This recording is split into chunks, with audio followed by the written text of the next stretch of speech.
अल्हम्दुलिल्लाह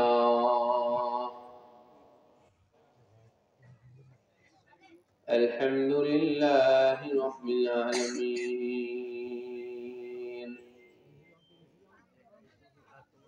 वस्सलातु वस्सलामु अला सय्यिदिल अंबिया'i वल मुरसलीन वला आलिहि व अहलि बैतिहि तय्यिबीन वत्ताहिरीन वल मासूमीन अल अजमईन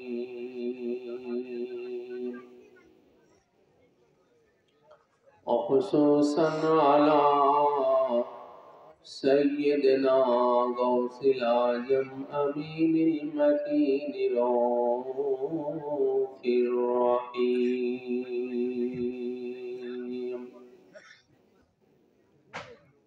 अऊज़ु बिल्लाहि मिनश शैतानिर रजीम बिस्मिल्लाहिर्रहमानिर्रहीम इन्ना अअतैनाकल कौसर फसल्लि लिरब्बिका वन्हर इन्न शानियका हुवल अबतर सदक़ल्लाहुल अलियुल अज़ीम व सदक़ रसूलुहुन नबियुल हबीबुल करीम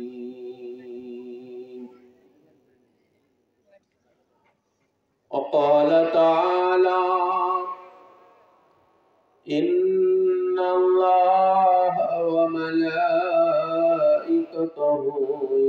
युसल्लूना अलन नबिय्यि या अय्युहल्लज़ीना आमनू सल्लु अलैहि व सल्लिमू तस्लीमा अल्लाहुम्मा सल्लि अला सय्यिदिना मौलाना मुहम्मद व अला आलि सय्यिदिना मौलाना मुहम्मद अल्लाहुम्मा सल्लि अला सय्यिदिना मौलाना मुहम्मद व अला आलि सय्यिदिना मौलाना खैर जुए अहले दी है आओ पे खैरुन्नसा खैर खाहे उम्मते खैरुल वरा खैरुन्नसा अल्लाहुम्मा सल्ले अला सय्यिदिना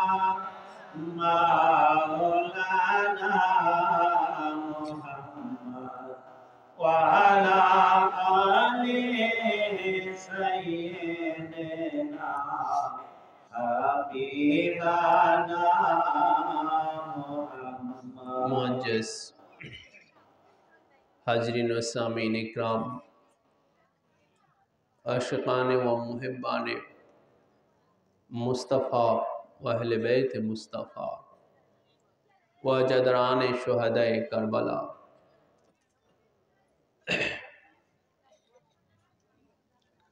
अल्लाह पाकेर बारगाहे बेशुमार शुक्रिया खुदावंद कुद्दुस मौला ताला এই ধাওপাড়া ফেরিঘাট সংলগ্ন বাৎসরিক আজমুসানি ওয়াজ মাহফিল খান আঞ্জুমানে কাদরিয়ার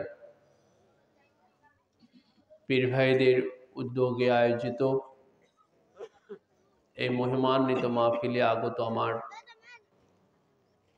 প্রাণপ্রিয় শ্রদ্ধেয় পীর ভাই বোনেরা এবং বিভিন্ন সিলসিলার ভক্তবৃন্দগণ, মুমিন মুসলমান, আপনাদের সকলের প্রতি জানাই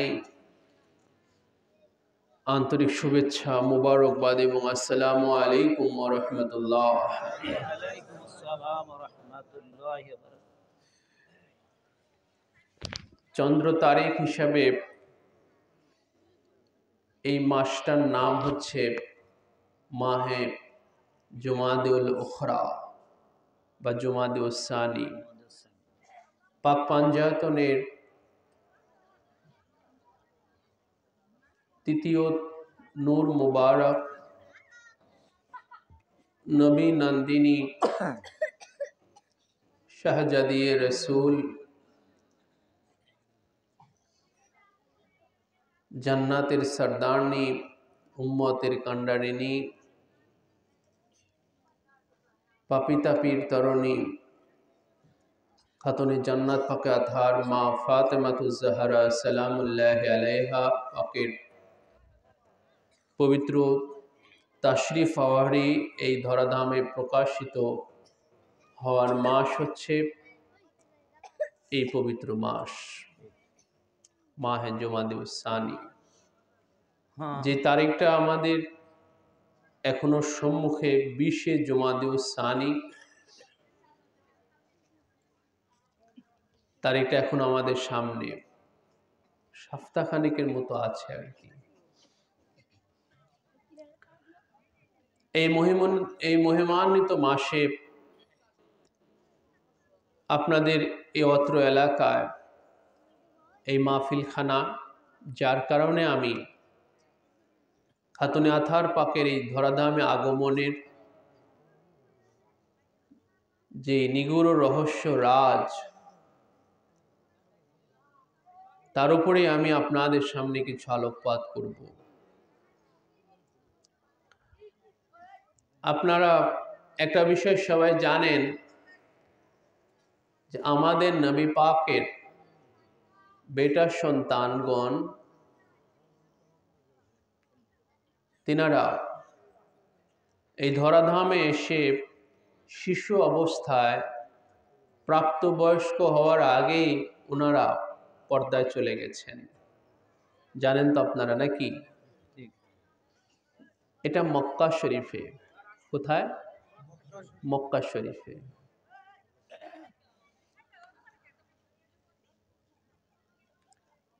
তখন মক্কার কাফের মুশরিকেরা, একে তো আমাদের নবী পাকের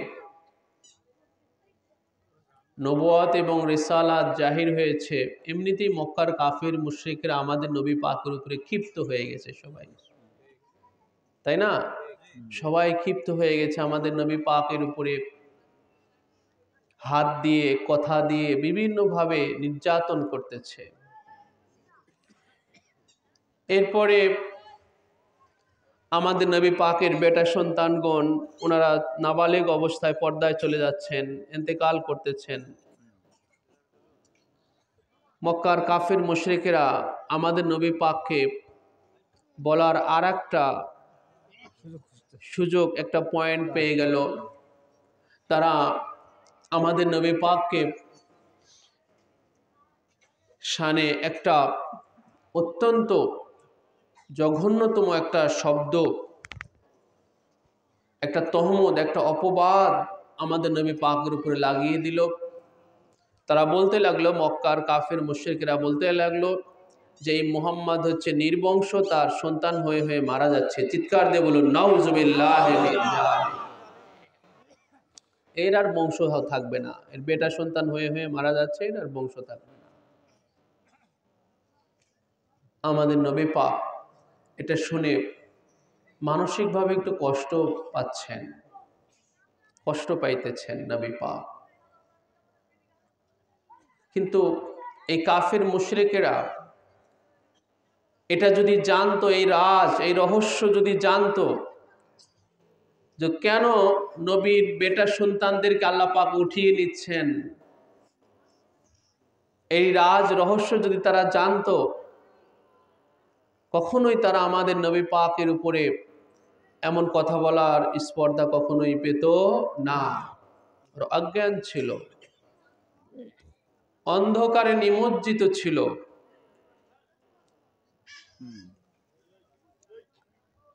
আল্লাহ পাক কোরআন শরীফের সবচেয়ে ছোট যেই সূরাখানা, সবচেয়ে কম আয়াত যেই সূরাখানা, কি নাম ভাই? সূরা কাউসার। কোরআন শরীফের মধ্যে সবচেয়ে ছোট সূরা, জেনে রাখবেন, মাত্র 3খানা আয়াতে পাক। এত কম আয়াত বিশিষ্ট সূরা কোরআন পাকের মধ্যে আর দ্বিতীয়টা নাই। তো এই সূরা কাউসার আল্লাহ পাক নাজিল করলেন। সূরার নাম কি? কাউসার। কাউসার শব্দের পরিচিতিটা আগে বুঝতে হবে, জানতে হবে। কেননা এই সূরা কাউসার, যেই সূরার প্রথম আয়াতে এই কাউসার শব্দটা আসছে, যে কাউসারকে আমাদের নবী পাক কে আল্লাহ পাক যে কাউসার দান করেছেন, কাউসার আতা করেছেন, এই কাউসারের আসল মর্ম বাণী আমাদেরকে বুঝতে হবে। কারণ এই কাউসারের আসল মর্ম বাণী হতে আমাদেরকে ভিন্নটা আমাদেরকে শেখানো হয়, ভিন্নটা আমাদেরকে বোঝানো হয়, ভিন্নটার প্রচার প্রসারণা বেশি, আসলটাকে চাপা রেখে, আসলটাকে ঢেকে রেখে।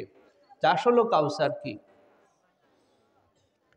কিন্তু এক চাটিয়া বই পুস্তকেও লেখা আছে, বাজার থেকে যে অনুবাদের কোরআন পাক আপনারা কিনবেন, ওখানেও দেখবেন ওই হাউজে কাউসারের কথাই লেখা আছে, অর্থ করা আছে, ঠিক কিনা বলেন?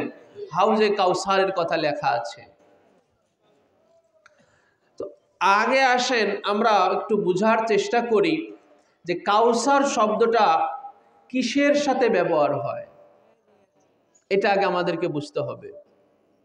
সেটা নেই যে এই কাউসার শব্দটা কোনো কিছুকে যখন পর্যাপ্ত বুঝায়, আনলিমিটেড বুঝায়,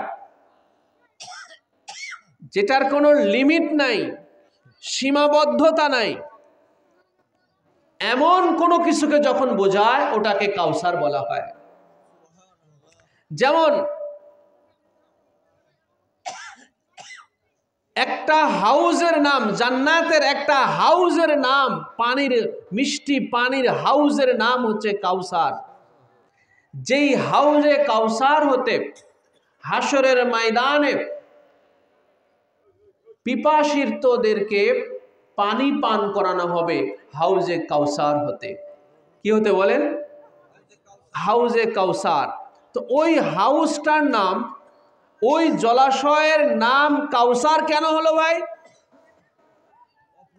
অফুরন্ত, যার পানি কখনোই শেষ হওয়ার নয়। যেমন আল্লাহ পাক দুনিয়ার যে সমুদ্রগুলো আছে, দুনিয়ার যে সমুদ্রগুলো আছে, এই সমুদ্রগুলোর শানে আল্লাহ পাক কুরআনুল কারীমের মধ্যে একটা জায়গায় বলেছেন যে সমুদ্রগুলোর পানি দিয়ে যদি কলম বানিয়ে আল্লাহর প্রশংসা জ্ঞাপন করা হয়, পানি নামক ওই কালি শেষ হয়ে যাবে, আল্লাহর প্রশংসা বলি শেষ হবে না। দেখেন, সমুদ্রের পানির সাথেও আল্লাহ পাক শেষ শব্দটা ব্যবহার করেছেন, ঠিক কিনা বলেন? সমুদ্রের পানিও শেষ হয়ে যেতে পারে, কিন্তু হাউজে কাউসারের ওই জলাশয়ের হাসরের ময়দানে, যেটা থেকে হাসরবাসীদেরকে পানি পান করানো হবে, পাক পাঞ্জাতন এবং তাদের মুহিব্বিনদেরকে পানি পান করানো হবে হাউজে কাউসার হতে। সবাই কিন্তু পিপাসিত সবাই হবে ভাই, জেনে রাখবেন। হাসরের ময়দানে পিপাসিত সবাই হবে, কিন্তু হাউজে ওই হাউজের পানি, কাউসার নামক ওই হাউজের পানি সবাই পাবে না। মুসলিম শরীফের মধ্যে একখানা হাদিস পাক আসছে, মুসলিম শরীফের মধ্যে একখানা হাদিস পাক আসছে। হযরতে আনাস বিন মালিক রাদিয়াল্লাহু আনহু এই হাদিস শরীফের রাবি আছেন। তিনি বলতেছেন যে হাউজে কাউসার হতে রাসূলুল্লাহ সাল্লাল্লাহু আলাইহি ওয়াসাল্লাম থেকে তিনি হাদিস শরীফ খানা ইরশাদ করেছেন। স্বয়ং রাসূলুল্লাহ সাল্লাল্লাহু আলাইহি ওয়াসাল্লাম ইরশাদ করেছেন যে হাউজে কাউসার হতে আমার একদল সাহাবীকে আগুনের চাবুক দিয়ে মারতে মারতে সেখান থেকে তাড়িয়ে দেওয়া হবে। রাসূলুল্লাহ বলেছেন যে একদল, প্রথম বলেছেন একদল মানুষকে হাউজে কাউসার হতে আগুনের চাবুক দিয়ে মারতে মারতে সেখান থেকে তাড়িয়ে দেওয়া হবে। কেন? যে তারা অনেক পিপাসিত হয়ে গেছে, হাউজে কাউসারে গেছে পানি পান করার জন্য, কিন্তু ফেরেশতারা তাদেরকে আগুনের চাবুক দিয়ে মারতে মারতে সেখান থেকে তাড়িয়ে দিচ্ছেন। রাসূলুল্লাহ সেখানে ছুটে যাবেন। কেন? যেই দলকে ওখান থেকে আগুনের চাবুক দিয়ে মারা হচ্ছে পানি না দিয়ে, তারা রাসূলুল্লাহর খুব পরিচিত। রাসূলুল্লাহর খুব পরিচিত নয় শুধু, হুজুর বলেছেন আসহাবি, হে আল্লাহ এরা আমার সাহাবি বলেও রাসূলুল্লাহ স্বীকৃতি দিচ্ছেন যে আল্লাহ এরা তো আমার সাহাবি, আরাফতুহুম, এবং আমি এদেরকে চিনি। দুটো স্বীকৃতি দিলেন আল্লাহ রাসূল, যে এরা আমার সাহাবি এবং আমি এদেরকে চিনি। তারপরেও আল্লাহ পাক বলবেন যে রাসূলুল্লাহ আপনি জানেন না যে আপনার পরে এরা কি করেছে, আপনার পরে যে এরা কি করেছে আপনি তো জানেন। অতএব এদের এটাই প্রাপ্য। আজকে এই হাসরের ময়দানে এদের এটাই প্রাপ্য যেটা তাদের সাথে করা হচ্ছে, মাপ পাবে না। তো যাই হোক, ওই যে হাউজের কাউসারের পানি ব্যতীত সেই হাসরের ময়দানে আর কোনো পানির উৎস, পানির জলাশয় থাকবে না।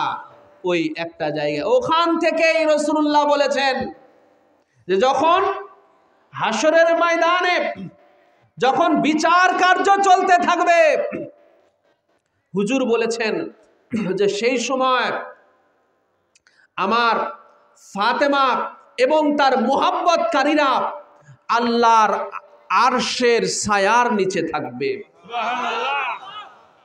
আল্লাহর আরশের ছায়ার নিচে যারা থাকবে তাদের আবার কোনো বিচার আছে নাকি ভাই? খুব ভালো করে বুঝবেন। আমি খাতুনে আথার পাকের শান নিয়ে তুলেছি। ওনার মুহাব্বতে থাকলে পরকালে তার প্রতিফলটা কি, তার জাযা, প্রতিদানটা কি জেনে যাবেন আজকের মাহফিল হতে। এটা রাসূলুল্লাহ সাল্লাল্লাহু আলাইহি সাল্লামের পাক জবানের বাণী যে হাসরের ময়দানে আল্লাহর সেই আরশের সাদা গম্বুজের ছায়া যেখানে পড়বে, সেই আরশের ওই হাসরের ময়দানে অনেক গাছপালা থাকবে, তাই না? সূর্য তো মাথার কাছে চলে আসবে। সূর্য কোথায়? মাথার কাছে। এয়ার কন্ডিশন, তাই না? সূর্য মাথার কাছে আসলে এয়ার কন্ডিশন না? হ্যাঁ, অনেক গাছপালা আছে, তাই না? হাসরের ময়দানে কি হয় মনে হয়? কি মনে হয় আপনাদের? অনেক গাছপালা থাকবে? কিচ্ছু নাই। প্রখর যখন রোদ হয় আমরা কি খুঁজি ভাই? একটু ছায়া খুঁজি। প্রখর যখন রোদ হয় আমরা কি খুঁজি? একটু বলেন তো। একটু ছায়া খুঁজি, একটা গাছের ছায়া বা এটার ছায়া ওটার একটু ছায়াতে যাওয়ার চেষ্টা করি আমরা। তা হাসরের ময়দানে যখন রোদের এমন প্রখরতা, আরশের ছায়া ছাড়া আর কোনো ছায়াই থাকবে না। রাসূলুল্লাহর হাদিস শরীফ থেকে আপনারা জেনে নিয়েন, হুজুরে পাক ওনার পাক জবানে ইরশাদ করেছেন যে সেই দিন আরশের ছায়ার নিচে কেবলমাত্র কারা থাকবে একটু জানেন ভাই? রাসূলুল্লাহ এমন কোন নামাজির কথা বলেন নাই, এমন কোন হাজির কথা বলেন নাই, এমন কোন রোজাদারের কথা বলে নাই। হুজুর কেবলমাত্র বলেছেন যে সেই দিন আল্লাহর আরশের সাদা গম্বুজের ছায়ার নিচে কেবলমাত্র ফাতেমা, তার আওলাদ আর ফাতেমার যারা মুহাব্বতকারী তারাই কেবল ওই ছায়ার নিচে থাকবে।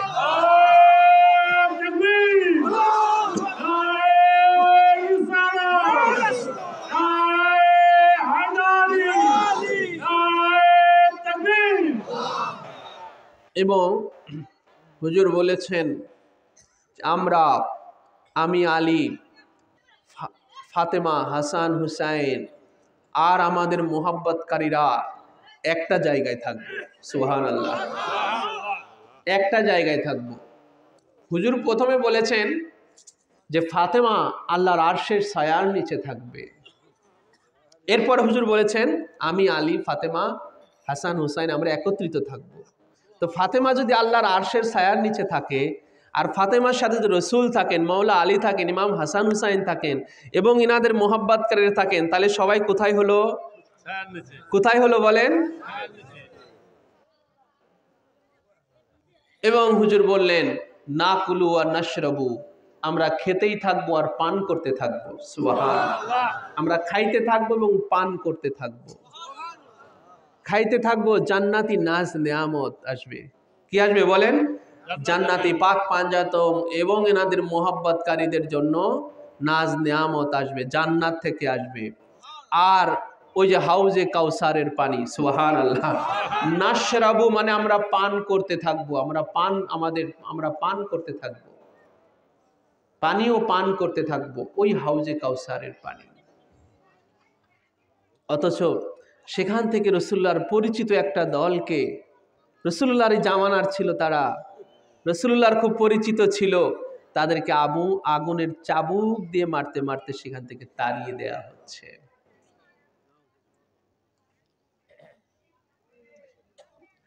তো সেই আরশের ওই ভয়াবহ অবস্থা,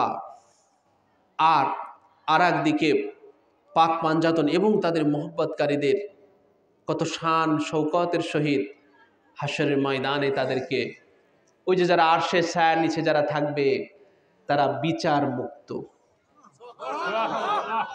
তাদের কোনো বিচার নাই। বুখারী শরীফ খুলে দেখেন ভাই, হাশরের ময়দানে সবারই বিচার না। বুখারী শরীফের মধ্যে একটা বাব, একটা চ্যাপ্টার রচিত হয়েছে যে যারা বিনা হিসাবে জান্নাতে চলে যাবে, বিনা হিসাবে জান্নাতে, এর উপর একটা চ্যাপ্টার বুখারী শরীফের মধ্যে সংকলিত হয়েছে। তো যারা আল্লাহর আরশের ছায়ায়, তাদের আবার বিচার কিসের? তারাই না বিনা হিসাবে, ঠিক কিনা বলেন? তারাই না বিনা হিসাবে ভাই। তো আসেন, এই জন্য পাক পাঞ্জাতনের সাথে এই যে প্রেমের দড়ি বেঁধে যেতে হবে, বুঝতে পারলেন? এই যে প্রেমের বন্ধন বেঁধে যেতে হবে এই দুনিয়া থেকে, পাক পাঞ্জাতনের প্রেমের বন্ধন বেঁধে যেতে হবে ভাই। আর ওই দুনিয়াতে পাক পাঞ্জাতনের সাথে যারা প্রেমের বন্ধন করবে তাদের উপরে অনেক কষ্ট আসবে। আহলে বায়াতকে মুহাব্বত করা সহজ না, আরামায়েশ, সুখ শান্তি না, জান্নাত না, জেনে রাখবেন। অনেক কষ্ট আসবে উপরে, ঠিক কিনা? কারবালায় আসছে কিনা বলেন? আসে নাই? মৌলা আলীর জামানায় আসছে না? মৌলা আলীর কত মুহাব্বতকারীদেরকে মানে জবেহ হতে হয়েছে মৌলা আলীকে মুহাব্বত করার কারণে। ইতিহাস রচিত হয়ে আছে। মওলা আলীর কত মুহাব্বতকারীদেরকে জীবন্ত মাটিতে পুঁতে দেওয়া হয়েছে। তাদের দোষ ছিল একটাই, যে তারা হযরত আলীকে মুহাব্বত করে, মওলা আলীকে গালিগালাজ করে না। বুঝতে পেরেছেন? পশুর ভুঁড়ির ভিতরে ভরে আগুন দিয়ে জ্বালিয়ে দেওয়া হয়েছে জীবন্ত মওলা আলীর মুহাব্বতকারীদেরকে। তাহলে আহলে বায়াতের মুহাব্বত করাটা কতটা কঠিন ছিল না বলেন? জান চলে গেছে, কিন্তু তারপরেও মুহাব্বতটাকে তারা ধরে রাখছে, জানটাকে ছেড়ে দিছে। মুহাব্বতটাকে কি করছে বলেন? ধরে রাখছে। মওলা আলীর মুহাব্বত থেকে তারা জানের উপরে এত বড় জুলুম আসছে জানের উপরে, তারপরেও মুহাব্বতকে ছাড়ে নাই, মওলা আলীকে ছাড়ে নাই। কারবালায় যারা শেষ পর্যন্ত আসছে, পথের ভিতর থেকে অনেকে ভেঙে পড়ছে। পথের ভিতরে ইমাম হুসাইন সালামের সাথে অনেকেই যোগ দিয়েছিল। মওলা ইমাম হুসাইন যখন মক্কা শরীফ থেকে বের হলেন, অনেকে যোগ দিয়েছিল। অনেকে কিসের লোভে জানেন? আপনারা? অনেকে এটা মনে করেছিল যে ইমাম হুসাইন হযরত আলীর বেটা, হযরত আলীর শাহজাদা, তিনি নিশ্চয়ই যুদ্ধে বিজয় হবেন, তাই না? নিশ্চয়ই তিনি যুদ্ধে বিজয়ী হবেন। তার সাথে যদি আমরা থাকি তাহলে আমরা গাজী হয়ে যাব। কি হয়ে যাব? গাজী, আমরা বিজয়ী হব, অনেক মালামাল পাবো। এই আশায় অনেকে ওনার সাথে যোগ দিয়েছিলেন। কিন্তু যখন নিশ্চিত হয়ে গেল যে ইমাম হুসাইন তিনি নিশ্চিত তিনি কতল হয়ে যাবেন, তিনি শহীদ হয়ে যাবেন, এটা যখন অনেকেই বুঝতে পারলো নিশ্চিত, পথের ভিতর থেকে সবাই কেটে পড়লো ওনার থেকে। পথের ভিতর থেকে সব ওনার সাথে থেকে কেটে পড়ছে। শুধু উনার যেই লোক, খাস লোক, তারা কিন্তু কখনোই উনাকে ছাড়ে নাই। শেষ পর্যন্ত তাদেরকে জীবন দিতে হয়েছে গিয়ে কারবালায়। তারপরে মওলা হুসাইনকে ছাড়ে নাই। ওই যে ৭২ জন ছাড়ে নাই, মওলা হুসাইনকে ছাড়ে নাই, মুহাব্বতটাকে ছাড়ে নাই।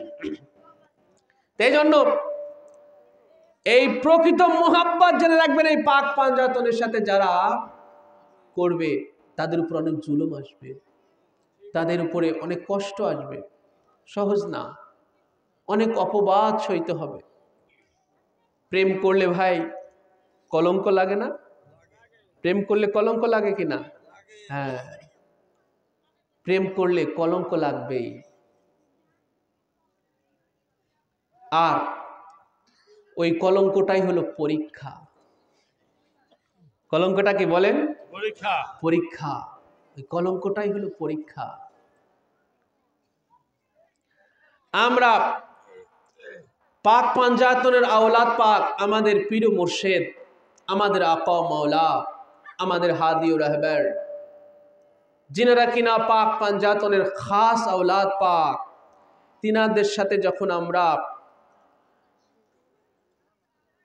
এই প্রেমের ডুরি যখন আমরা বেঁধেছি, প্রেমের বন্ধন যখন আমরা গড়েছি, আমাদের উপরে কত তহমত আসে না? আসে কিনা বলেন? কত তহমত, কত অপবাদ আমাদের উপরে আসে কিনা? কত অপবাদ আমাদের উপরে চলে আসে। আমরা শিরকি কাজ করি, তাই না? আমরা হারাম কাজ করি, আমরা সব নাজায়েজ কাজ করি, ঠিক কিনা বলেন? আমরা এগুলো করি। এই যে এগুলোই কি কলঙ্ক। এগুলি কি বলেন? কলঙ্ক। তা আমরা এই খানদান পাকের সাথে ভাই এই প্রেমের বন্ধন আমরা বেঁধেছি বলেই তো আমাদের এই উপরে কলঙ্কগুলো আসতেছে, ঠিক কিনা বলেন? এই কলঙ্কগুলোই হলো পরীক্ষা, যে এই কলঙ্কিত হওয়ার পরেও, এই অপবাদগুলো পাওয়ার পরেও ধরে থাকে কিনা, কি করে কিনা, ধরে থাকে কিনা, এটাই হলো পরীক্ষা। যারা এগুলোকে সব কিছুকে, অপবাদ, কলঙ্ক, সব কিছুকে অভার কাম করে যারা শেষ পর্যন্ত ধরে থাকবে, তারা হবে বিজয়ী, তারা হবে কামিয়াবি।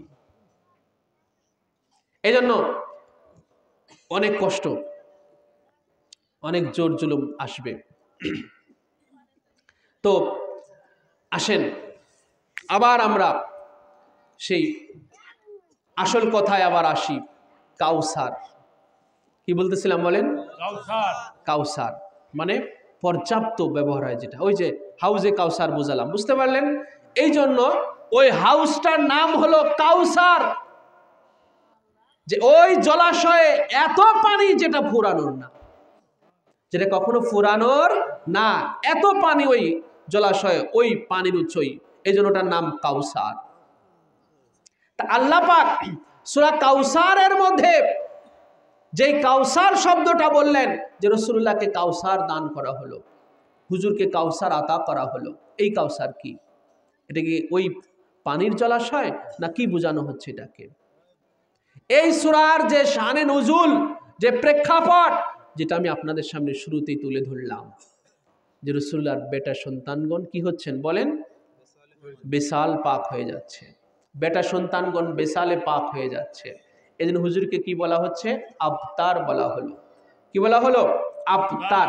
এই সূরার একদম শেষ শব্দ ইন্না শানিয়াকা হুয়াল আবতার। এই আবতার শব্দের অর্থ হচ্ছে নির্বংশ, যার কোনো বংশ থাকে না।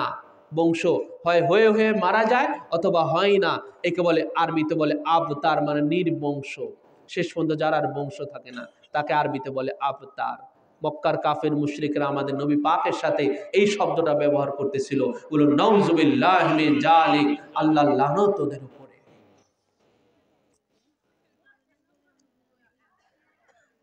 নবী পাক যখন ভারাক্রান্ত হয়ে গেলেন, মানসিকভাবে কষ্টে জর্জরিত হয়ে গেলেন, আল্লাহ পাক এই সূরাখানা নাজিল করলেন একবারে একসাথে। মক্কাতুল মুকাররমাতে এই সূরাখানা নাজিল হলো।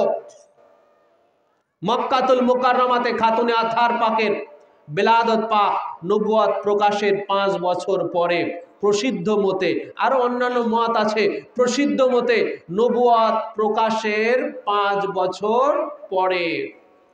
নবুয়ত প্রকাশ কত বছরে? 40 বছরে। এরও আরো 5, নবুয়ত প্রকাশ পাওয়ার 5 বছর পরে খাতুনে জান্নাত পাকে আধার, তিনি মক্কাতুল মুকাররমাতে মা খাদিজাতুল কুবরা সালামুল্লাহি আলাইহা উনার বাতনে আতার হতে এই ধরা ধামে আগমন করলেন, প্রকাশিত হলেন।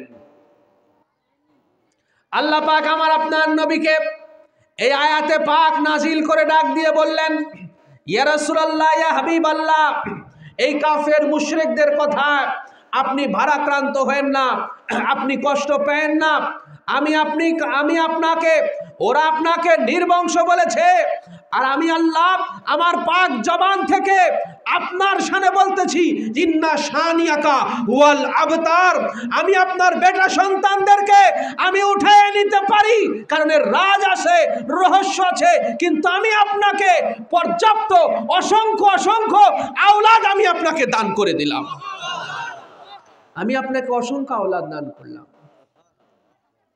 আর সেই অসংখ্য আওলাদের মূল উৎস হলো এই কাউসার, মূল উৎস হলো রাসূলুল্লাহর যে এত অসংখ্য আওলাদ দেয়া হবে, সেই আওলাদের মূল উৎস হলো খাতুনে জান্নাত পাকে আধার মা ফাতেমাতুজ জাহরা সালামুল্লাহি আলাইহা, বলুন আল্লাহু আকবার। খাতুনে আধার পাকে হলো রাসূলুল্লাহর অসংখ্য অসংখ্য আওলাদ পাকের উৎস। আমার আপনার বংশ একটা নির্দিষ্ট সংখ্যা থাকে, রাসূলুল্লাহর যে কত বংশ এর নির্দিষ্ট কোনো সংখ্যা আছে বলেন? সারা পৃথিবীতে প্রত্যেকটা জামানায় সারা পৃথিবীতে ছড়িয়ে আছে কত আওলাদ, এর কোনো নির্দিষ্ট সংখ্যা আছে বলেন? এই যে কাউসার, যেটা শেষ হওয়ার না। কাউসার মানে কি? যেটা কখনো শেষ হবে না। রাসূলুল্লাহর এই আওলাদ পাক কখনো শেষ হবে না, কিয়ামত তাক থাকবে। এবং কিয়ামতের পরে হুজুর সাল্লাল্লাহু আলাইহি ওয়াসাল্লাম ইরশাদ করেছেন যে কুরআন আর আমার আহলে বায়েত একসাথে থাকবে, এবং এই দুইটা কখনো একটা আর একটা থেকে ফারাক হবে না, ফারাক হবে না। লাইয়া তাফাররাকা, এই দুইটা কখনো একটা আর একটা থেকে বিচ্ছিন্ন হবে না। হাত্তা ইয়ারিদা আলাইয়াল হাউস, এমনকি আমার আহলে বায়ত আর কোরআন, ওই যে হাউস, ওই কাউসার নামক যেই হাউস রাসূলুল্লাহ বলেছেন কিয়ামতের ময়দানে আমার আহলে বায়ত কোরআনের সাথে, কোরআন আমার আহলে বায়তের সাথে এক যুগে একসাথে ওই হাউজে কাউসারের ওখানে আমি যখন অবস্থান করব, আমার আহলে বায়ত আর কোরআন ওখানে গিয়ে আমার সাথে একত্রিত মিলিত হবে। অর্থাৎ এই আওলাদ পাক শেষ হওয়ার না। অতএব ফাসাল্লি লিরাব্বিকা ওয়ানহার, রাসূল আপনি আপনার এই অসংখ্য আওলাদ থেকে আপনি কুরবানি করতে থাকুন আপনার রবের জন্য। ফাসাল্লি লিরাব্বিকা ওয়ানহার, আপনার প্রভুর জন্য আপনি সালাত আদায় করেন এবং আপনার প্রভুর জন্য আপনার এই অসংখ্য আওলাদ থেকে আপনি কুরবানি করতে থাকেন। দেখেন রাসূলুল্লাহর আওলাদ যত আল্লাহর রাহে কুরবানি হয়েছে, কোন নবীর আওলাদ এত কুরবানি হয়েছে না। আর কোন আল্লাহর এমন কোন বান্দা আছে যে আল্লাহর রাস্তায় আর কারো বংশ কারো আওলাদ এত কুরবানি হয়েছে আর আছে বলেন? নাই। রাসূলুল্লাহ সাল্লাল্লাহু আলাইহি ওয়াসাল্লামের আওলাদ পাক যত কুরবানি হয়েছে আল্লাহর জন্য।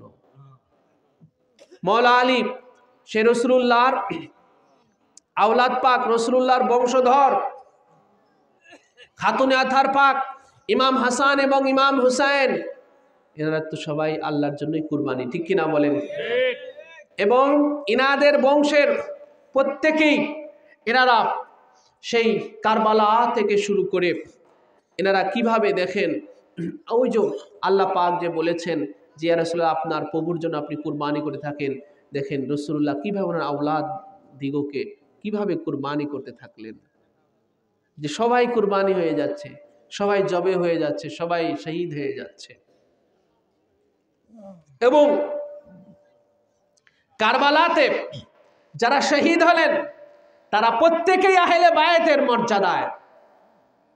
কারবালায় যারা শহীদ হলেন প্রত্যেকেই আহলে বায়ত, কিন্তু তারা দুনিয়াতে এসেছে খাজা আবু তালিব আলাইহিস সালামের নসল হতে। সুবহানাল্লাহ, সুবহানাল্লাহ। খাজা আবু তালিব আলাইহিস সালামের নসল হতে। কারবালায় যারা শহীদ জেনে রাখবেন সবাই খাজা আবু তালিবের আওলাদগণ। খাজা আবু তালিব অর্থাৎ মৌলা আলী আলাইহিসসালাতু ওয়াস সালামের আব্বাজান, মৌলা আলী আলাইহিসসালাতু ওয়াস সালামের জন্মদাতা পিতা, রাসূলুল্লাহ সাল্লাল্লাহু আলাইহি সাল্লামের আপন চাচা, যিনি স্বয়ং নিজে রাসূলুল্লাহর জন্য নিজেকে কুরবানি করে দিয়েছেন। ওনার জীবনের অন্তিম পর্যন্ত, শেষ পর্যন্ত উনি রাসূলুল্লাহর সাথে ছিলেন, রাসূলুল্লাহর জন্য উনি নিজেকে কুরবানি করে দিয়েছেন। এবং ওনার জন্য খাজা আবু তালিব আলাইহিসসালাতু ওয়াস সালাম রাসূলুল্লাহর জন্য ওনার তামাম আওলাদকে উনি রেখে গিয়েছেন, যে রাসূলুল্লাহ ওনার আওলাদদেরকে, ওনার আওলাদরাই আহলে বায়তের মর্যাদা পাবে এবং রাসূলুল্লাহ তাদেরকে আল্লাহর জন্য কুরবানি করতে থাকবেন। আপনি দেখেন ভাই,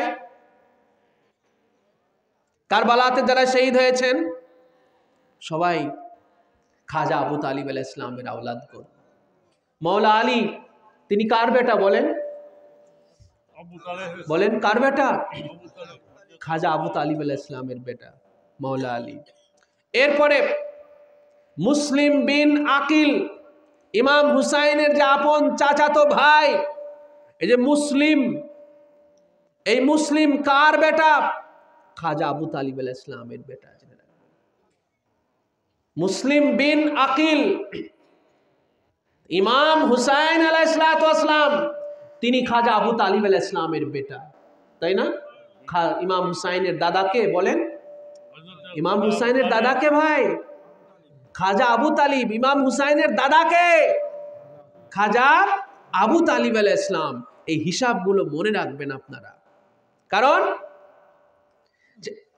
অধিকাংশ বড় বড় শায়েখেরা, মুফতি মুহাদ্দিসেরা, মৌলানা মৌলবীরাও, সাধারণ না, বড় বড় আল্লামা মৌলানা মৌলবীরাও তারা খাজা আবু তালিব আলাইহিস সালামের ঈমানটা তারা চোখে দেখে নাই। খাজা আবু তালিব আলাইহিস ঈমানটা তারা দেখে নাই। আর মুয়াবিয়ার মুনাফিকি তারা দেখে নাই। ঠিক কিনা বলেন? মুয়াবিয়ার ভিতরের নেফাকিটা তারা দেখে নাই, আর খাজা আবু তালিব আলাইহিস সালামের ভিতরের ঈমানটা তারা দেখতে পারে নাই। তারা একটা বার ভাবতো যে কারবালায় কারা শহীদ হলো, কারবালায় যতজন শহীদ হয়েছে খানদানে মুস্তাফা হতে প্রত্যেকেই খাজা আবু তালিব আলাইহিস সালামের সন্তানগণ। ইমাম হুসাইন আলাইহিস সালাম কার সন্তান? কার নাতি? খাজা আবু তালিব আলাইহিস সালামের নাতি। হযরত আব্বাস আলমদার কার সন্তান? খাজা আবু তালিব আলাইহিস সালামের নাতি। কারণ কারবালাতে যারা শহীদ হয়েছে জেনে রাখবেন, প্রত্যেকের দাদা হচ্ছেন খাজা আবু তালিব আলাইহিস সালাম। প্রত্যেকের দাদা। ইমাম হুসাইন আলাইহিস সালামের দাদা খাজা আবু তালিব আলাইহিস সালাম। হযরত আব্বাস আলমদারের দাদা খাজা আবু তালিব আলাইহিস সালাম। মুসলিম বিন আকিল, এই যে মুসলিম, যিনাকে ওই যে কুফাতে পাঠা হয়েছে, জানেন না ভাই আপনারা? ইমাম হুসাইন ওনাকে আগে পাঠিয়েছিলেন, তাই না? কুফাতে আগে ওনাকে পাঠিয়েছিলেন, যিনাকে কি করা হলো?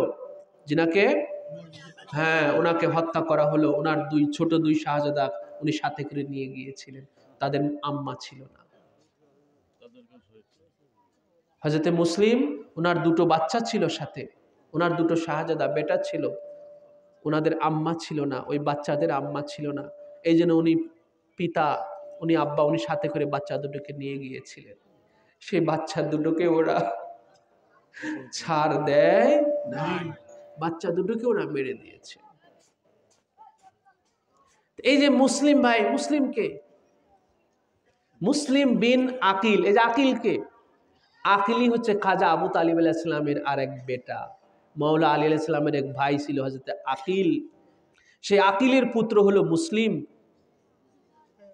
তাহলে কারা কারবালায় কারা যাইতেছে দেখেন না একটু হিসাব করে, কারবালায় কারা শহীদ হইতেছে? প্রত্যেকেই খাজা আবু তালিব আলাইহিস সালামের সন্তান। তো ইমাম হুসাইন আলাইহিস সালাম তিনি মাওলা আলীর বেটা, মাওলা আলী খাজা আবু তালিব আলাইহিস সালামের বেটা।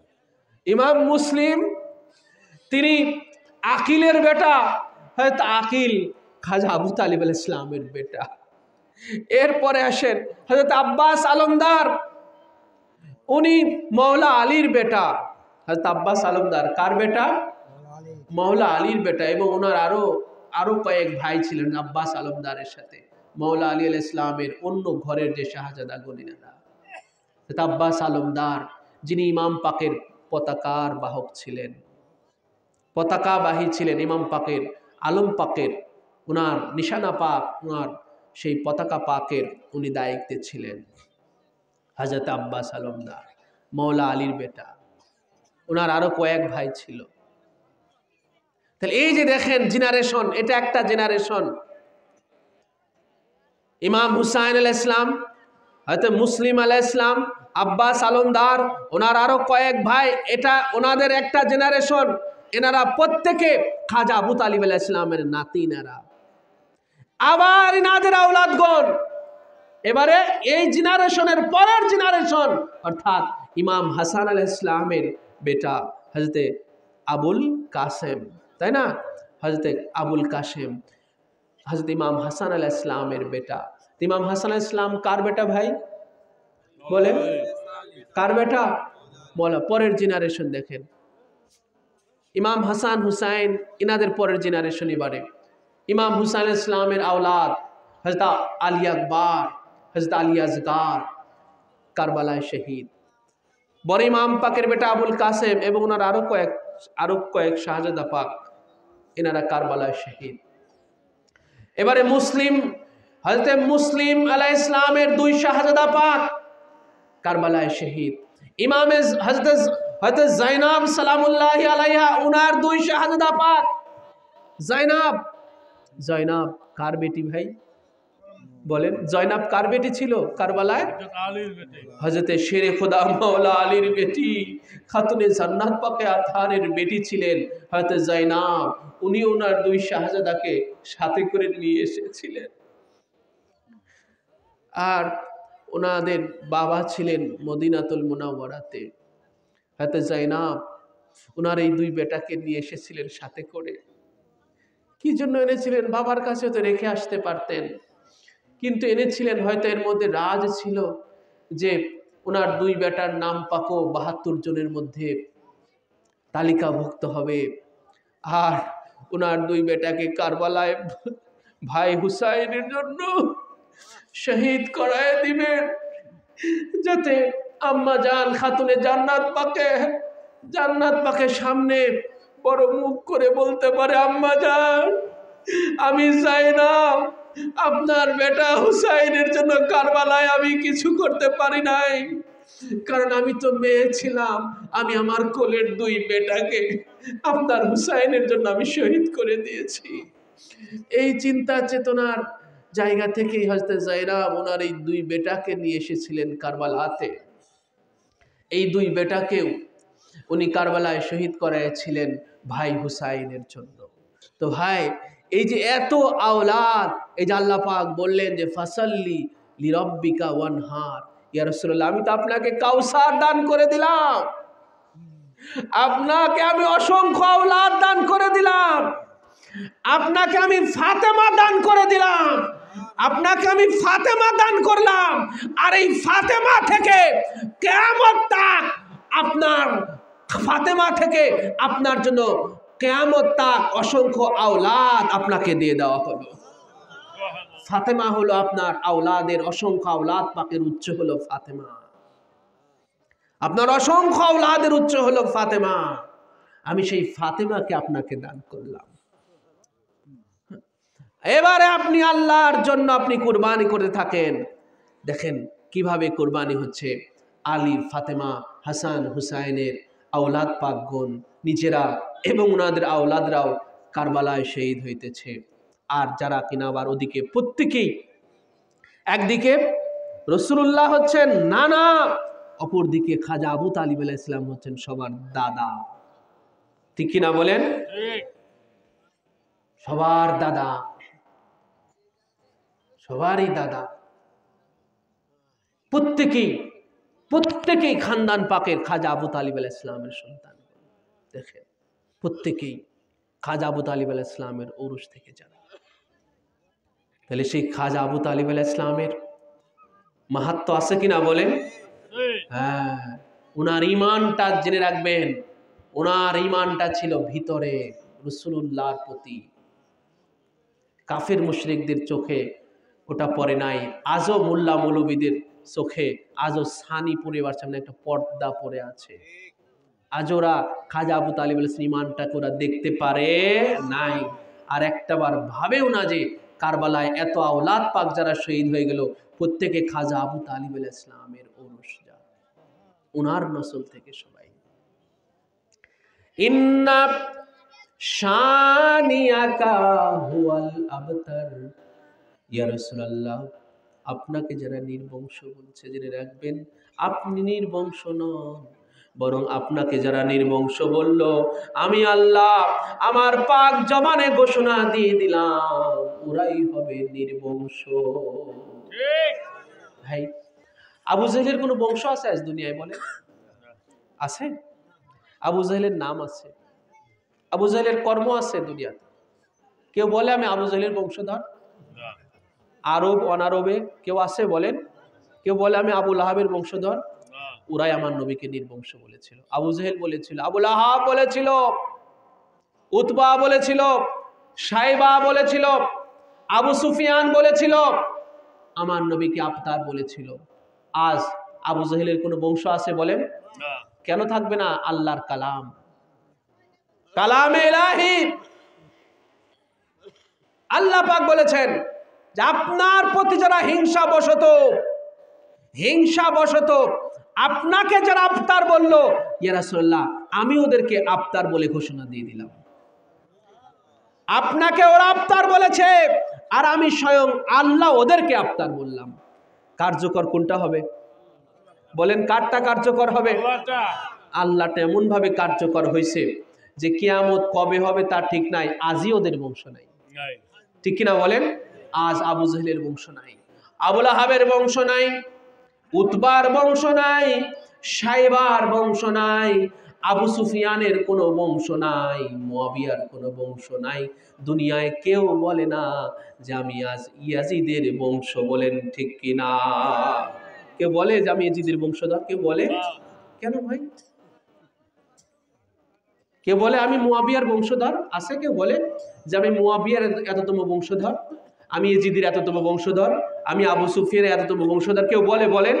কিন্তু আমার নবীর আওলাদ পাক সারা দুনিয়াতে ছড়িয়ে আছেন অত্যন্ত সম্মানের সহিত, সর্বোচ্চ সম্মান নিয়ে, সর্বোচ্চ মর্যাদা নিয়ে, আল্লাহর কালামে পাক হতে, কুরআন পাকের আলোকে, হাদিস পাকের আলোকে সর্বোচ্চ মর্যাদা, সর্বোচ্চ সম্মান নিয়ে আমার নবী পাকের অসংখ্য আওলাদ পাক, মাওলা আলীর অসংখ্য আওলাদ পাক, ইমাম হাসান হুসাইনের অসংখ্য আওলাদ পাক সারা দুনিয়াতে যুগে যুগে কিয়ামত তাক হাউজে কাউসার পর্যন্ত আমার আপনার নবীর আওলাদ পাককে আল্লাহ পাক কায়েম করে দিয়েছেন।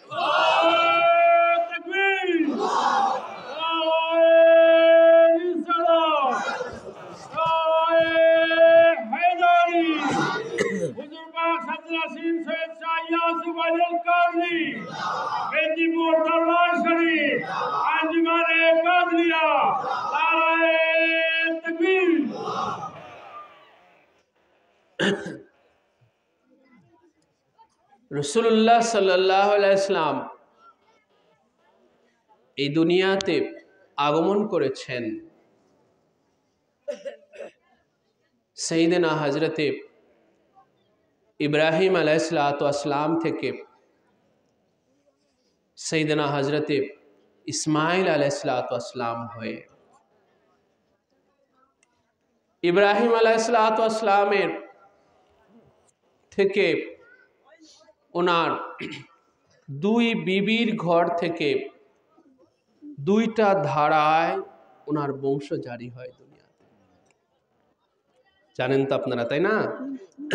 ওনার পহলা বিবি ছিলেন হজরতে সারা আলাইহিসসালাতু ওয়াসসালাম, আর ওনার পরবর্তী বিবি হচ্ছেন হজরতে হাজেরা আলাইহিসসালাতু ওয়াসসালাম।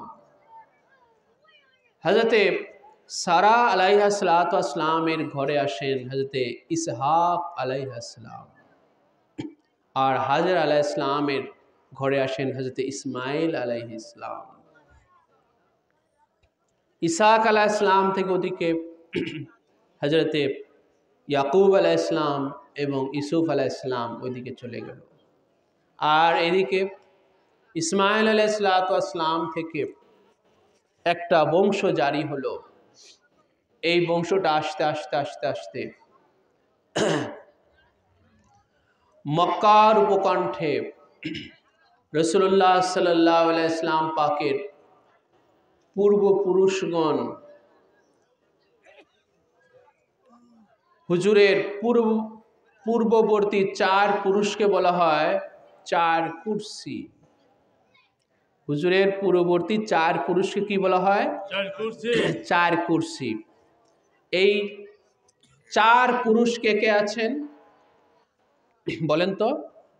হযরতে খাজা আব্দুল্লাহ, খাজা রাসূলুল্লাহর আব্বাজান খাজা হযরতে খাজা আব্দুল্লাহ আলাইহিস সালাম, বলেন হযরতে খাজা আব্দুল্লাহ আলাইহিস সালাম। এর উপরে খাজা আব্দুল মুত্তালিব আলাইহিস সালাম, বলেন খাজা আব্দুল মুত্তালিব আলাইহিস সালাম, মানে রাসূলুল্লাহর দাদা যান, তাই না? এর পরবর্তীতে হযরতে খাজা হযরতে হাশেম, বলেন হযরতে হাশেম। হ্যাঁ, এরপরে তার উপরে হযরতে আব্দে মান্নাফ, বলেন হযরতে আব্দে মান্নাফ। এই যে খাজা আব্দুল্লাহ, খাজা আব্দুল মুত্তালিব, হযরতে হাশেম, হযরতে আব্দে মান্নাফ, এই যে চার পুরুষ রাসূলুল্লাহর পূর্বের চার পুরুষ, এই চার পুরুষকে বলা হয় চার কুরসি। কি বলা হয় বলেন? চার কুরসি। মনে রাখবেন, এগুলো মনে রাখবেন, মনে রাখার চেষ্টা করবেন। এনারা এই যে হযরত আব্দে মান্নাফ, হযরত হাশেম, হযরত আব্দুল মুত্তালিব, হযরত খাজা আব্দুল্লাহ আলাইহিস সালাম, এনারা সবাই কার বংশে আসলেন ভাই বলেন? হযরতে ইসমাইল আলাইহিস সালামের বংশ থেকে। এনারা কার বংশ থেকে আসলেন? ইব্রাহিম আলাইহিস সালামের যে দুইখানা বংশ, দুই ধারার বংশ, হ্যাঁ, এনারা আসলেন। অর্থাৎ আমাদের নবী পাকের যেনারা পূর্বপুরুষ, দাদা বাবা দাদা পরদাদা, এনারা আসলেন ইসমাইল আলাইহিস সালামের বংশে। কার বংশে? ইসমাইল আলাইহিস সালামের বংশে আসলেন। তাহলে রাসূলুল্লাহ সাল্লাল্লাহু আলাইহি সাল্লাম আসলেন ইব্রাহিম আলাইহিস সালাম থেকে হযরতে ইসমাইল আলাইহিস সালামের বংশে, তাই তো নাকি? আচ্ছা, খেয়াল করবেন, এটা হলো জাহিরি দৃষ্টিভঙ্গি। খুব গভীর মনোযোগ খেয়াল করবেন। এটা হলো জাহিরি দৃষ্টিভঙ্গি, এটা হলো জাহিরি দিক। জাহিরি, জাহিরি বোঝেন? মানে বাহ্যিক যেটা। জাহিরি মানে কি বলেন? প্রকাশ্য বা বাহ্যিক। কিন্তু রাসূলুল্লাহর এই দুনিয়াতে আসার একটা বাতিনি দিক আছে। জাহিরিটা সবাই জানে ভাই, কিন্তু বাতিনিটা আমরা সবাই জানি না। কেন? বাতিন মানে যেটা গোপন, তো গোপনটা কি সবাই জানবে? জাহিরটা সবাই জানবে। জাহিরটা কি বলেন? সবাই জানবে। তো ইসমাইল আলাইহিস সালাম থেকে রাসূলুল্লাহ দুনিয়াতে এসেছেন, জাহির হয়েছেন, এটা হলো জাহিরি দিক। কিন্তু বাতিনি আর একটা দিক আছে, অবশ্য সেটা হুজুরে পাক ওনার পাক জবানে সেই বাতিনি দিকটার ইঙ্গিত করেছেন। সেটা হলো হুসাইন মিন্নি ওয়া আনা মিন হুসাইন। হুসাইন আমার হতে এবং আমিও হুসাইন হতে। হুসাইন আমার হতে, এটা হলো ওই যে জাহিরি দিক, যে রাসূলুল্লাহ সাল্লাল্লাহু আলাইহি ওয়াসাল্লাম ইব্রাহিম আলাইহিস সালাম থেকে ইসমাইল আলাইহিস সালাম, ইসমাইল আলাইহিস সালাম থেকে অমুক, ওনার থেকে অমুক, ওনার থেকে অমুক, এইভাবে আস্তে আস্তে আস্তে আস্তে আস্তে রাসূলুল্লাহ 50তম পুরুষ। ইব্রাহিম আলাইহিস সালাম থেকে 50তম রাসূলুল্লাহ সাল্লাল্লাহু আলাইহি ওয়াসাল্লাম। এটা হলো জাহিরি দিক। এটা কি বলেন?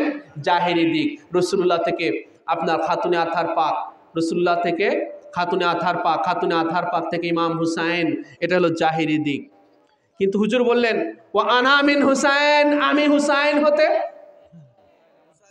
হুসাইনের অস্তিত্ব আমার হতে, এটা হলো জাহিরি, এটা হলো বাহ্যিক প্রকাশ্য। কিন্তু হুজুর বললেন ওয়া আনা মিন হুসাইন, আর আমিও হুসাইন হতে, আমার অস্তিত্ব হুসাইন হতে এই দুনিয়ায়, আমার অস্তিত্ব, এটা হলো বাতিনি দিক। এটা কি বলেন? বাতিনি দিক। সেটা কিভাবে? বাতিনি দিকটা কিভাবে হলো?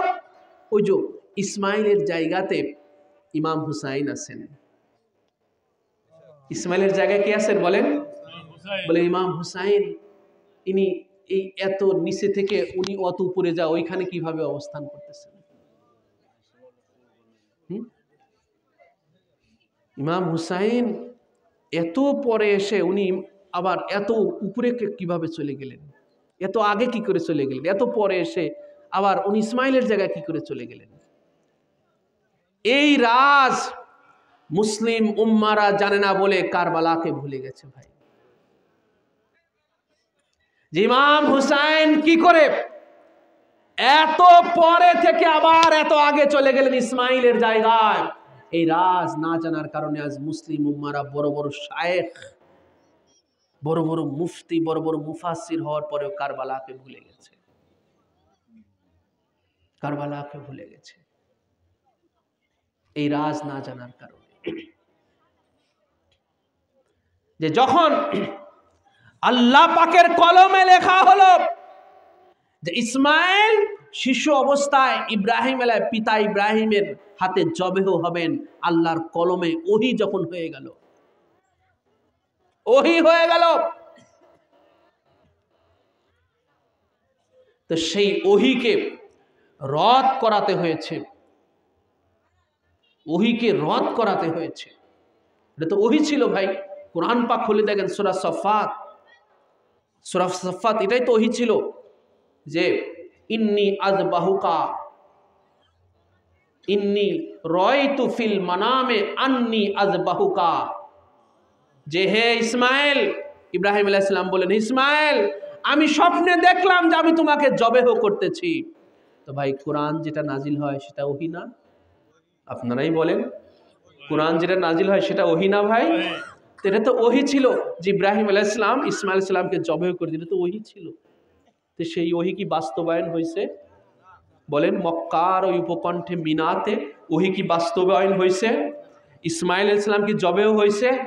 তো উনি যে জবেও না, তো ওহী বাস্তবায়ন হলো কি করে?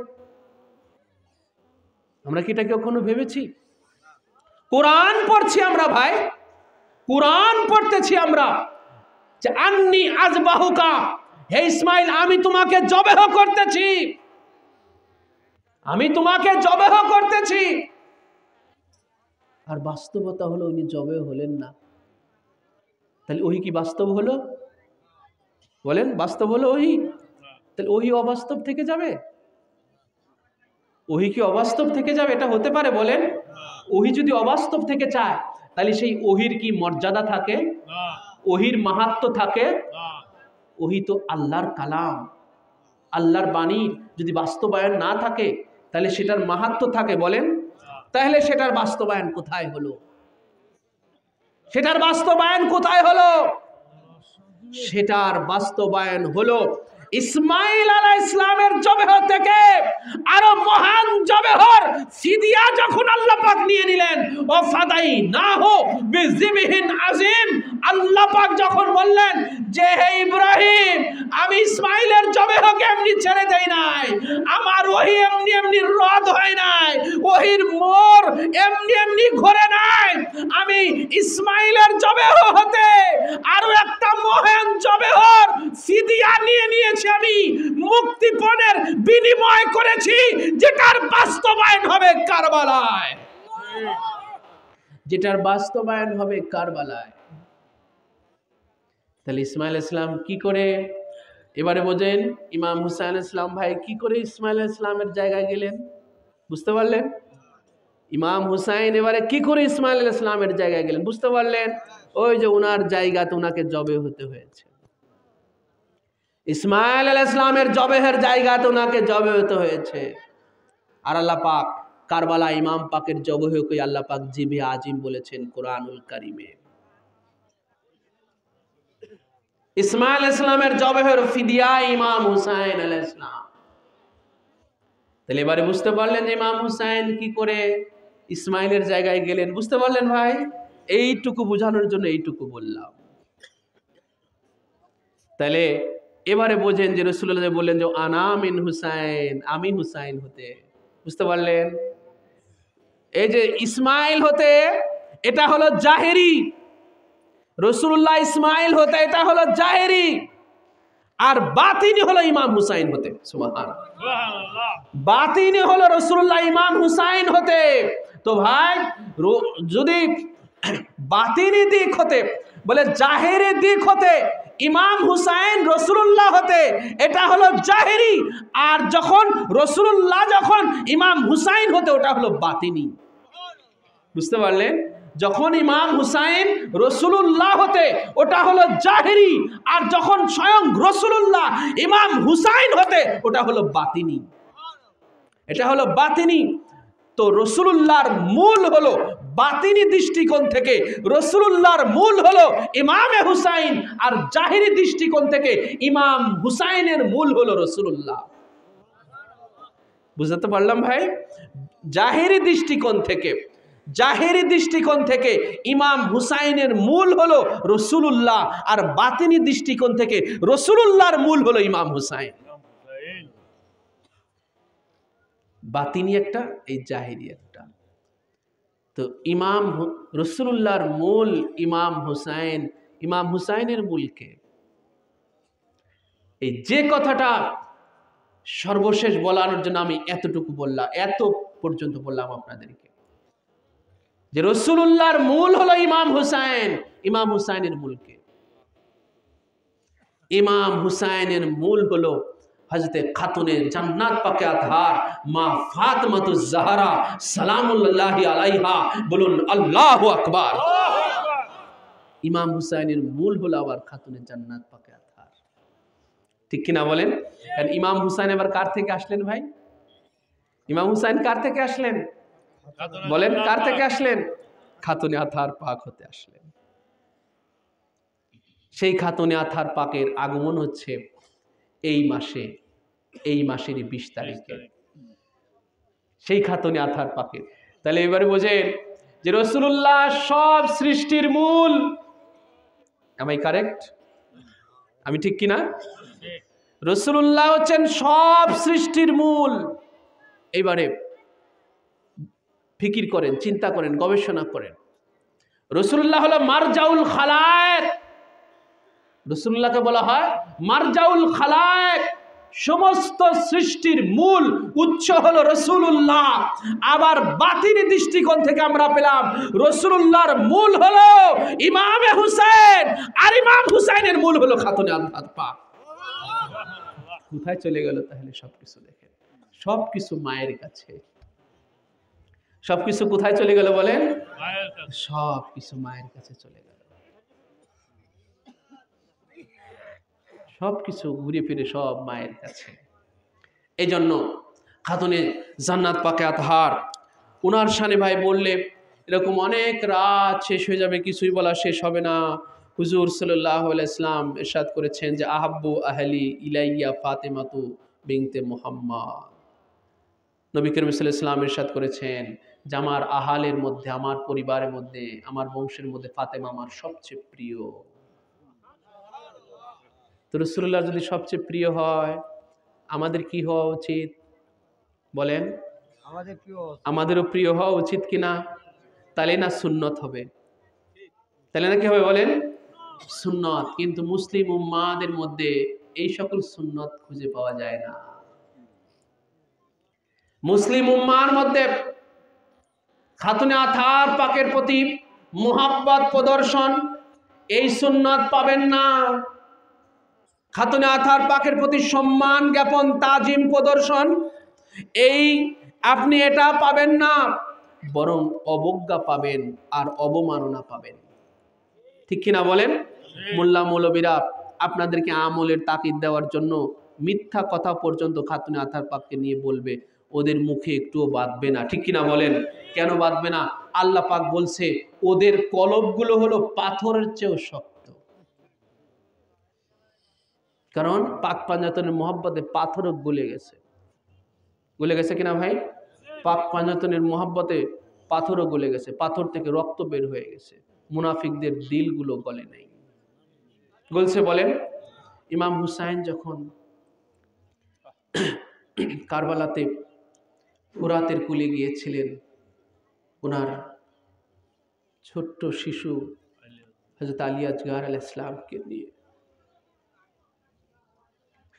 আমার মওলা বুক ভরা আশা নিয়ে পানি চেয়েছিলেন যে আমার আলী আসগরের জন্য ওরা একটু পানি দিতে পারে।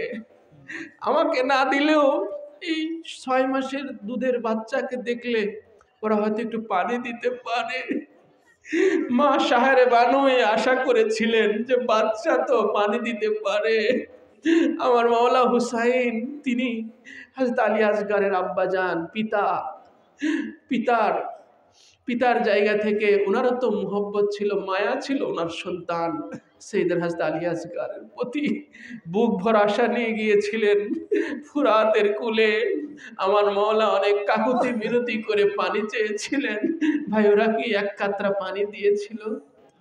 দেয় নাই। ওরা পাথর আর কি শক্ত, পাথর আর কি নির্জীব, পাথরের চেয়েও শক্ত অবস্থায় ওরা দাঁড়িয়েছিল সেই দিন। হযরত আলী আসগরকে দেখেও, সেই পিপাসিত আলী আসগরকে দেখেও ওদেরকে এই দিলটা গলে নাই।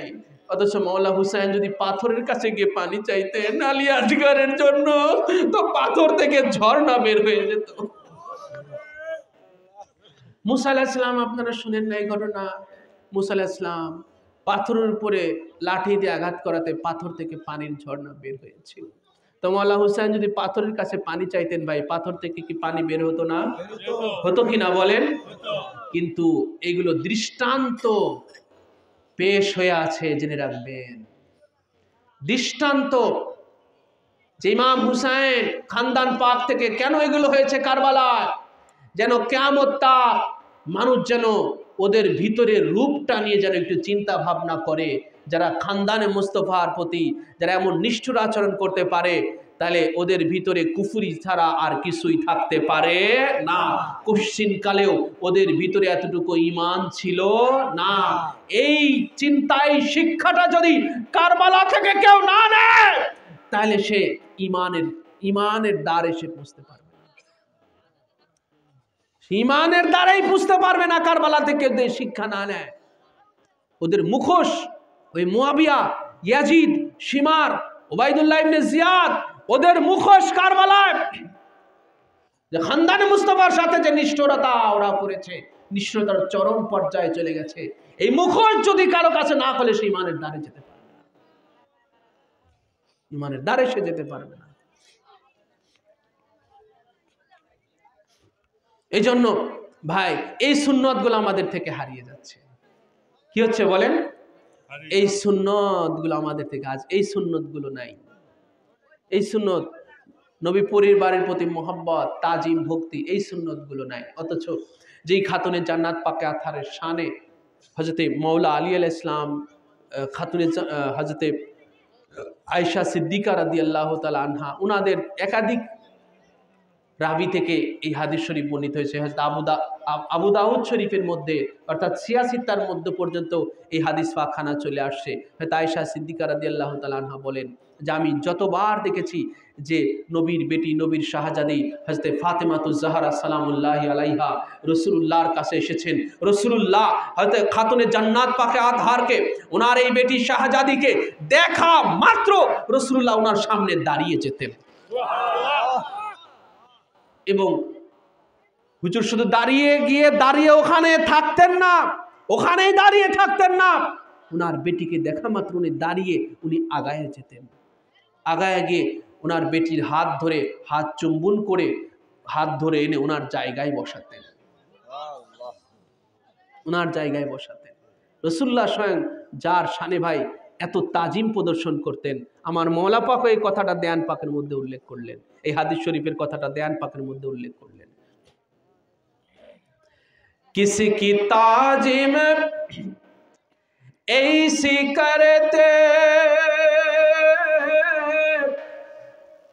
थे जो तुमको देख कर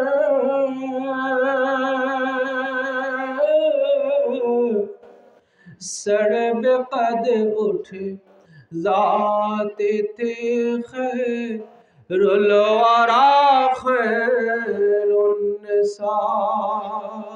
আল্লাহু আকবার। মওলা পাক হাদিস পাকের কথাটা কি সুন্দর করে লিপিবদ্ধ করলেন যে কিসকি তাজিম ऐसी करते थे जो तुमको देख कर, হে খাতুনে জান্নাত পাকে আতহার, হে খৈরুন নিসা, আপনার তাজিম স্বয়ং রসুলে খোদা খৈরুল ওয়ারা, সৃষ্টির শ্রেষ্ঠ রসুলে খোদা আপনাকে তো এভাবেই তাজিম করেছেন সদা সর্বদা যে সর্বে কদ উঠ যাতে থে খৈরুল ওয়ারা, আপনাকে দেখা মাত্র স্বয়ং রসুলে খোদা দাঁড়িয়ে যেতেন।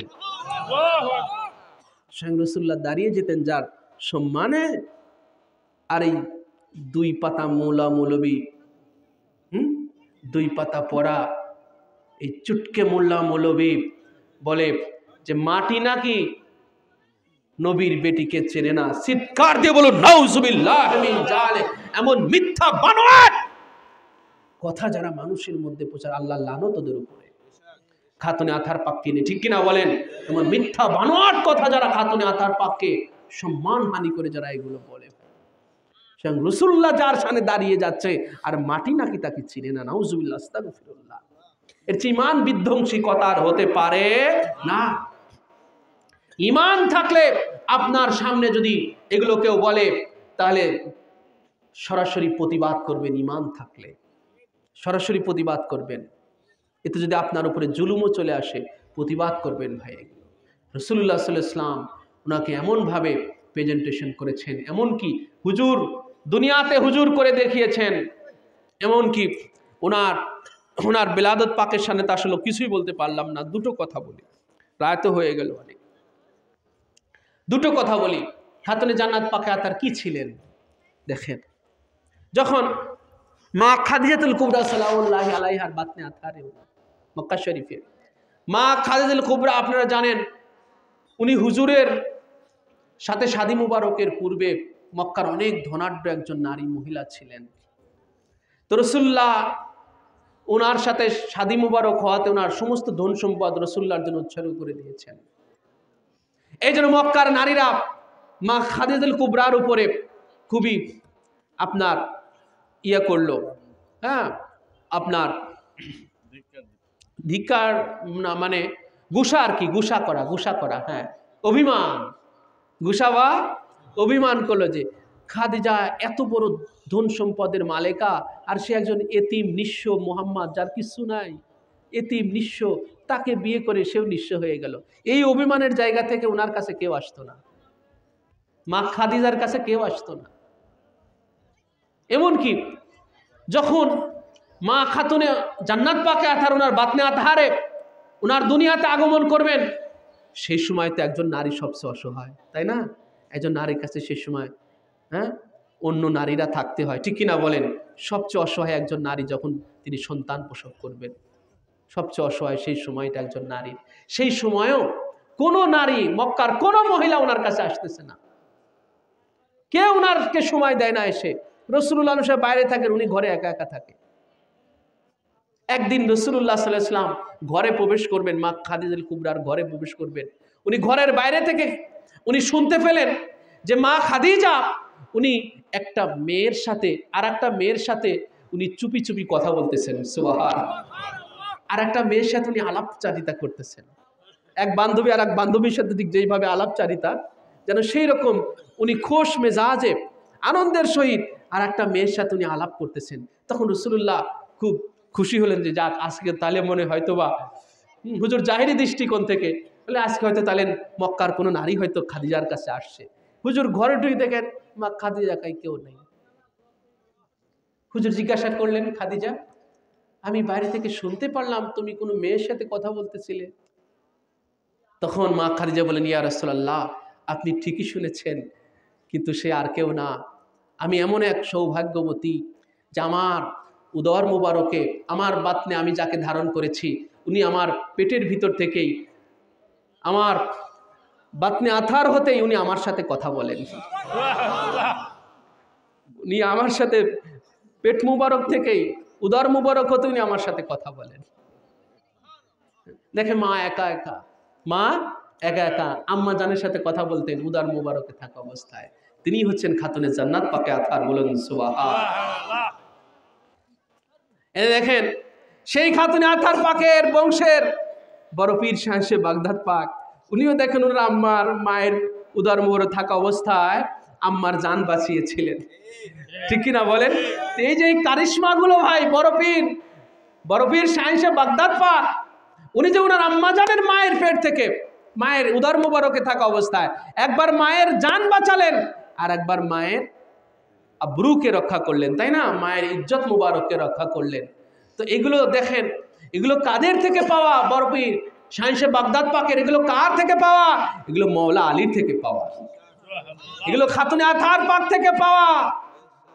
বুঝতে পেরেছেন ভাই? এগুলো ওই যে ওনারা এইভাবে পাওয়া এনাদের, বুঝতে পেরেছেন? তো ওনার খাতুনে আথার পাকের একটা নাম পাক ছিল উম্মে আবিহা। কি ছিল বলেন? উম্মে আবিহা মানে কি জানেন? যিনি হচ্ছেন তার পিতারও মা। সুবহানাল্লাহ। যিনি তার পিতারও মা, শুধু পিতার মেয়ে নন। খাতুনে আথার পাক তিনি শুধু পিতার মেয়ে নন, রাসূলুল্লাহর মেয়ে নন, তিনি রাসূলুল্লাহর মায়ের মর্যাদায় আছেন। মায়ের মর্যাদায়। কেন? যে রাসূলুল্লাহ উনি ছোট্ট অবস্থায় মাকে হারিয়েছেন, ছোট্ট অবস্থায় মাকে হারিয়েছেন।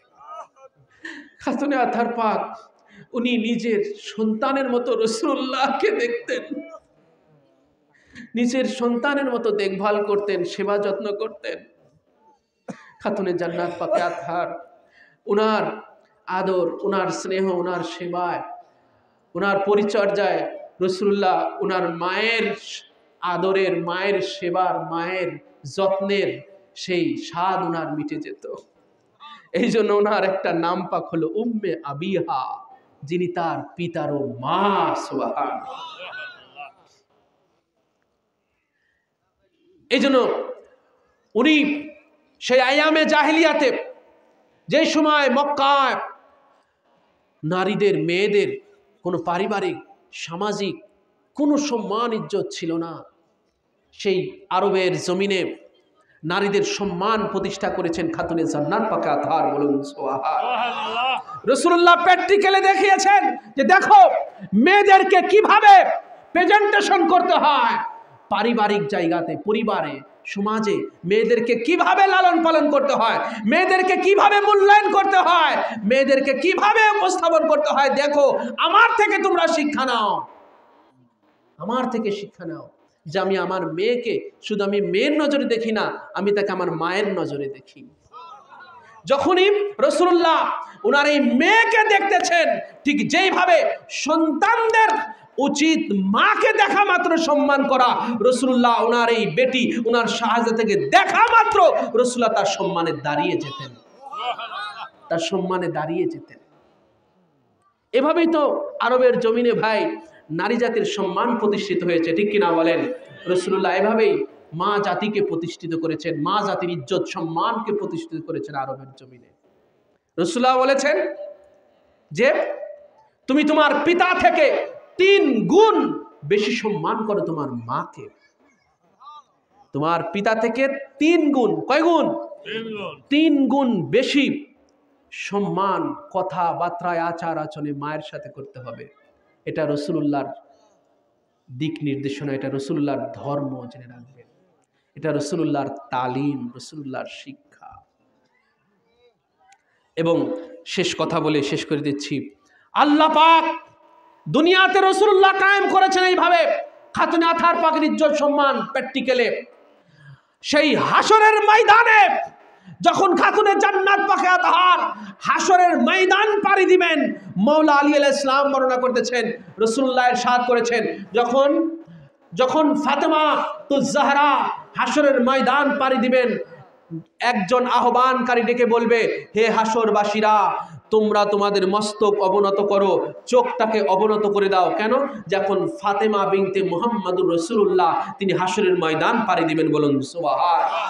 সমস্ত হাসরবাসী খাতুনে জান্নাত পাকে আতহার যখন ৭০টা পর্দার আড়াল দিয়ে উনি যাইতেছেন, ৭০টা পর্দার ভিতরে যাইতেছেন, এরপরেও সমস্ত হাসরবাসীদেরকে তাদের মস্তক, তাদের চোখকে অবনত করার হুকুম দেওয়া হবে। তোমাদের চোখকে অবনত করো, চোখ নিম্ন করো, চোখ নিচু নামো করো, চোখ নিচু করে ফেলো। কেন? নবীর বেটি আসতেছেন, নবীর বেটি আসতেছেন, চোখ নিচু করো সবাই উনার সম্মানে, ঠিক কিনা বলেন? উনার সম্মানে। তা হাসরের ময়দানেও যার এত সম্মান ভাই, আর দুনিয়ার মাটি নাকি উনারে চেনে না। চিৎকার দিয়ে বলুন নাউজুবিল্লাহ মিন যালিক। আল্লাহ পাক এই সকল ফিতনা থেকে আমাদেরকে রক্ষা করুন, সবাই বলেন আমিন। পাক পাঞ্জাতনের শান মর্তবা বুঝার তৌফিক আল্লাহ পাক আমাদেরকে দান করুন, বলুন আমিন। আমাদের জিন্দিগানির শেষ পর্যন্ত যেন আমরা পাক পাঞ্জাতনের মোহাব্বত, পাক পাঞ্জাতনের আওলাদ পাকের মোহাব্বত আমাদের কলবের মধ্যে পয়দাইশ করে যেন আমরা আমাদের জিন্দিগানি শেষ করতে পারি, আমাদের পরবর্তী জেনারেশনকেও যেন আমরা এই মোহাব্বতের উপরে আমরা রেখে যেতে পারি। আল্লাহ পাক আমাদের কবুল মঞ্জুর করুন, বলুন আমিন। ওয়া মা আলাইনা ইল্লাল বালাগ। আসসালামু আলাইকুম ওয়া রাহমাতুল্লাহি তাআলা ওয়া বারাকাতুহু।